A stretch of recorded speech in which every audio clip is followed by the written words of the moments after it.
This block might surprise you. It's unique to say the least, but it turns into a beautiful quilt. Welcome to the next classic and vintage quilt.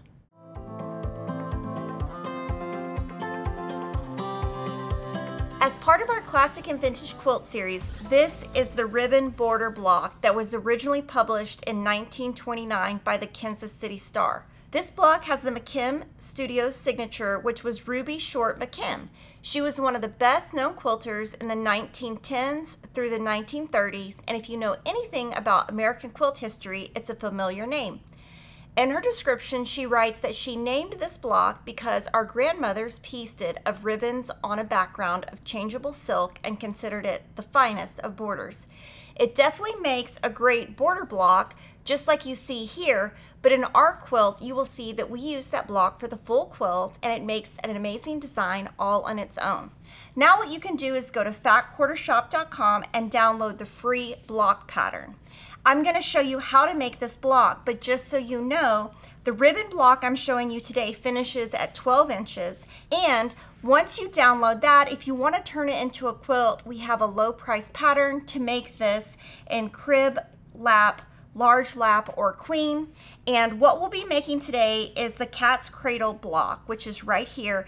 And this one can be really tricky even for advanced quilters, and I'm going to give you all the tips that you need to be able to make this beautifully and have it come out the perfect size. Now, what we're going to be doing today is using two contrasting prints. So we've got blues and greens and peaches. So you'll add background and your setting fabric. And then also, of course, you'll have binding and background. But when you're picking your setting, you want to really pick something with a big print that has something that's not going to take away from the rest of your prints. All your fabric requirements for your different sizes is here. And also, just so you know, each of the quilts makes a different size block. So your crib would make an 8-inch block, your lap would make a 12-inch block, your large lap would make a 15-inch block, and your queen would make an 18-inch block. So your free pattern is for the 12-inch block. So your first step, once you download the free ribbon border block pattern for the 12-inch size, is to cut your fabric. So go ahead and cut those. And our first step is going to be to make half square triangles. We're going to make them and trim them down. And with the cat's cradle, trimming as you go is going to be your technique to be able to achieve this advanced technique. So using my tips, an advanced quilter would be able to do this, but also an intermediate quilter would be able to do it with my tricks. So you're going to take a fabric B and a fabric C square. You're going to put them right sides together. Then what you're going to do is draw a line in the center. Then you're going to stitch a 1/4 inch away on each side. And when you sew, it's going to look like this. So you can see your stitches right here. You're going to cut in the middle of that, and that will end up looking like this. So from each of your set of pair squares, you're going to have 2 half square triangles. From here, I'm going to press this open and show you how to trim it down.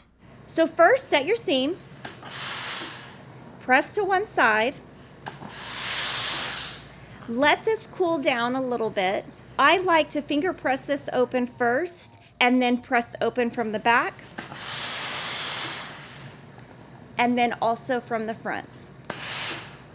Now from here, what I'm going to do is trim this down to 3.5 inches unfinished, and I'm going to use a Creative Grids CGR 3 ruler, trim 2 sides, rotate,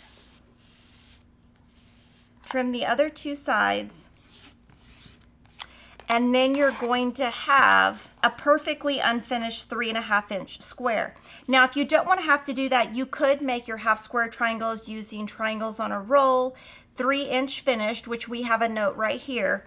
You're going to make 4 of these to make one of our blocks, and it is really important at this point for this to be exactly 3.5 inches unfinished, because as we go on, the block is more difficult. So whatever technique you can do to get this exactly 3.5 inches will give you better results as you go.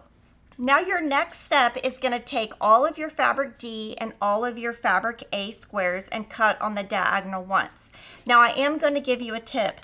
When you cut, place your ruler and make sure you're at the tip here and the tip here hold your ruler and cut, because if you cut and you're a little bit off, the next part will not come out correctly. And because this is an advanced block, cutting this on the bias exactly point to point is going to make a difference in your finished block. So do that on all of your fabric A and fabric D squares, and we'll move to making the cat's cradle unit. Okay, so now we're at the bottom of page 1, and just so you know, you're going to be making 2 left cat's cradle, and on page 2 you're going to make 2 rights cat's cradle, but they're going to be the same technique. So let's start with this one right here. You're going to lay your fabric out just like this, making sure everything's going the right way. And this is going to be a great tip for making cat's cradles with any pattern.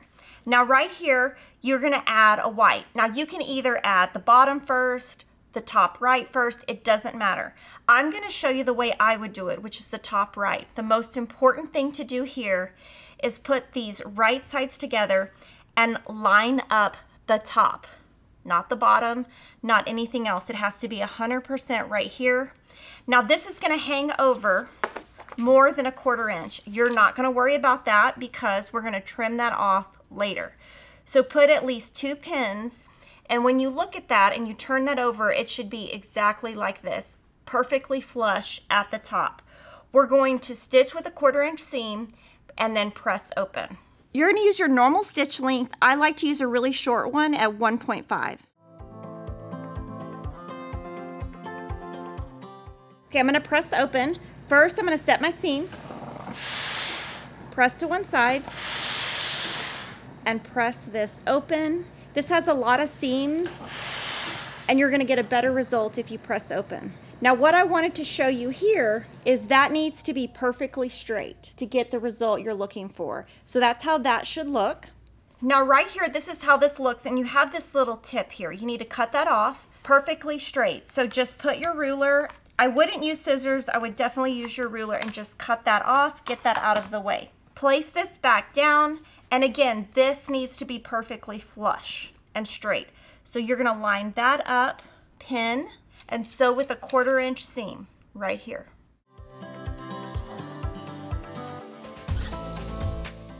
So right here you can see that your stitch should meet right there, so that that's a perfectly 1/4 inch seam. I'm going to set my seam, press to one side, press open, and right here you should have a perfect point. So right here you have 2 units that go together, but first you need to trim. And this is the most important part of this step. I'm going to move the green out of the way, and there are fancy rulers you can use, like cat's cradles rulers. I've never figured out how to use them. So I just use a 6.5 by 12.5 inch ruler. On this side of the ruler, you will see this right here, which is this black line. I think the black line is easier to use than the white line with a light fabric. You want to put this right here on here.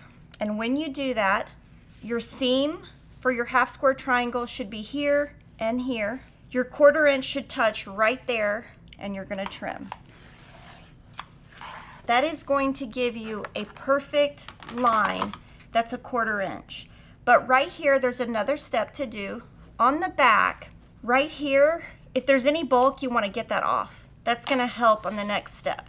Then you're going to take your fabric A, and you're going to put these right sides together. But what you'll do is your green will be slightly bigger. So you'll place the white on top, and just make sure you have a little bit of room on both sides. So a little bit of green should be showing. And all of these seams right here are biased, very stretchy.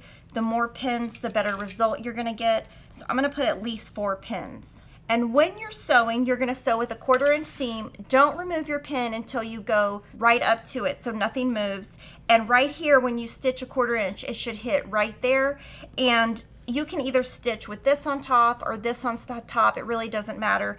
If you're using an accurate seam, it will just hit automatically. So when I'm sewing this block, I'm going to sew nice and slow. I'm not going to sew super fast like I normally would, Kimberly style, because of all the bias edges.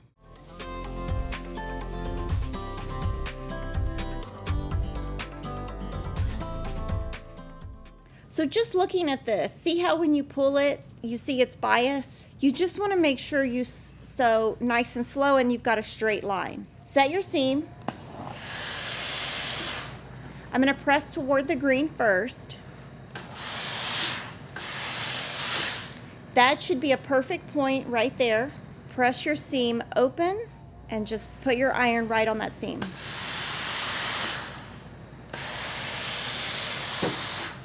Anytime you press open on the back, you want to do that on the front also, so that all of your seams are nice and flat and they're not bulky. So now we're going to trim this to 6.5 inches. So I have a Creative Grid 6.5 inch ruler, and the first thing you're going to do is put your diagonal line on that seam between the white and the green. And then what you're going to do is, this ruler has a white line, and that white line should go right against your half square triangle square. And really, this side should not need to be trimmed, but I'm going to just trim. This one shouldn't have anything to trim off. The green should have a little bit. So a tiny bit should come off there. Rotate. And so you're just trimming a little bit of the green off, but because when we were making this unit, we made sure that everything was straight and flush, we didn't have to trim anything off. So you're going to make 2 of these for each of your blocks, and then we're going to go to the next page and we're going to put them together just like this. And you see that right here. And you're going to sew with a 1/4 inch seam, and this is what your unit will look like. And we've just pinned. You should be exactly a 1/4 inch right here. And then what you're going to do is you're going to make 2 right units, and they're going to look just like this.